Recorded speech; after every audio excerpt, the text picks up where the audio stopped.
Opozícia chce našu fyzickú likvidáciu, tvrdí premiér Fico.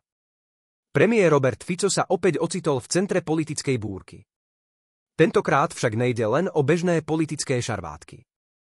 Fico tvrdí, že opozícia sa snaží o fyzickú likvidáciu členov jeho vlády.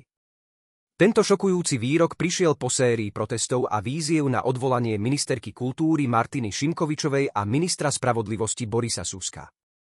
Fico vo svojom vyhlásení zdôraznil, že nevidí žiadny dôvod na odvolanie týchto ministrov.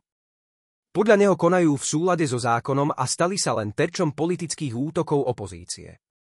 Neexistuje žiadny dôvod, aby som ako predseda vlády čo len uvažoval o podaní návrhu na odvolanie ministrov, ktorí sú dnes opozičnými terčmi, vyhlásil Fico. Protesty, ktoré sa konali na námestí Slovenského národného povstania v Bratislave, prilákali tisíce ľudí.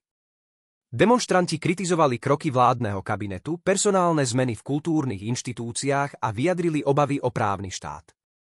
Rečníci na proteste vyčítali ministrovi spravodlivosti rozhodnutie podať dovolanie a pustiť bývalého špeciálneho prokurátora Dušana Kováčika z väzenia.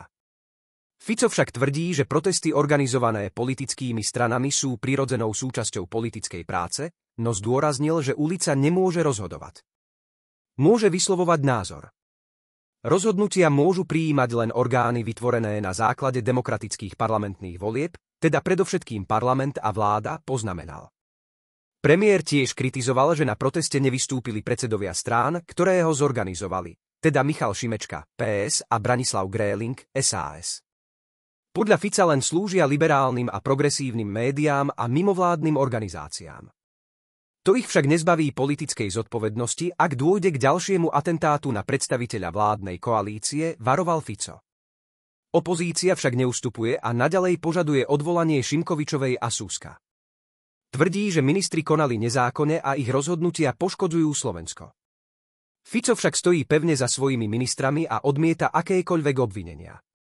Kto sa objektívne pozrie na konanie ministerky kultúry a ministra spravodlivosti, musí súhlasiť s tým, že konali a konajú zákonne a že v súlade so zákonom prijímajú aj bežné manažérske rozhodnutia, dodal premiér.